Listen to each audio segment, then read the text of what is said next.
Doctor साहब टट्टी लगेगी, दवाई देता हूँ। चेक कराओ। चल यार खड़े निकल गए डॉक्टर। बाहर जाता है इसको मैं दवा देता हूँ, फिर उसको आराम पड़ेगा।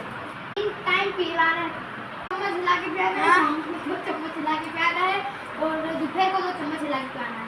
यस। अरे रुको, पीला पीला पीला